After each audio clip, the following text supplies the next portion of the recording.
રાજકોટની વાત કરીએ તો રાજકોટ વાસીઓને ફિટ રહેવા માટે હવે વધુ પૈસા ચૂકવવા નહીં પડે। રાજકોટ મહાનગરપાલિકાની મળેલી સ્ટેન્ડિંગ કમિટીની બેઠકમાં કમિશનર આનંદ પટેલ દ્વારા સૂચવવામાં આવેલ ફી વધારો નામંજૂર કરવામાં આવ્યો છે।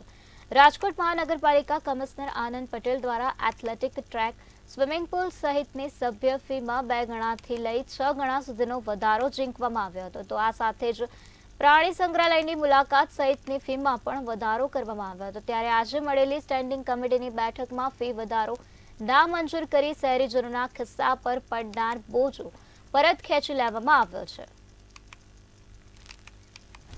રાજકોટના સૌ નગરજનોને હું કહેવા માંગુ છું કે એથ્લેટિક ટ્રેક હોય, પછી સ્વિમિંગ પુલનો હોય, કોઈ પણ જગ્યાએ ક્યાંય પણ ₹1નો ભાવ વધારો કરવામાં નથી આવ્યો।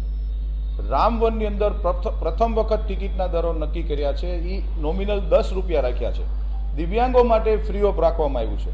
એવી જ રીતે એથ્લેટિક ટ્રેકની અંદર પણ રાષ્ટ્રીય અને આંતરરાષ્ટ્રીય કક્ષાના જે એથ્લેટ છે એના માટે નિઃશુલ્ક પ્રવેશ છે। સ્વિમિંગ પુલની અંદર પણ નેશનલ અને ઇન્ટરનેશનલ સ્વિમર એમના માટે સ્વિમિંગ પુલ નિઃશુલ્ક રહેશે, એને પ્રેક્ટિસ કરવા માટે નિઃશુલ્ક રહેશે। પ્રદ્યુમન પાર્ક જૂની પણ જૂના જે દરો હતા એ જ દરો અમે કન્ટિન્યુ રાખ્યા છે।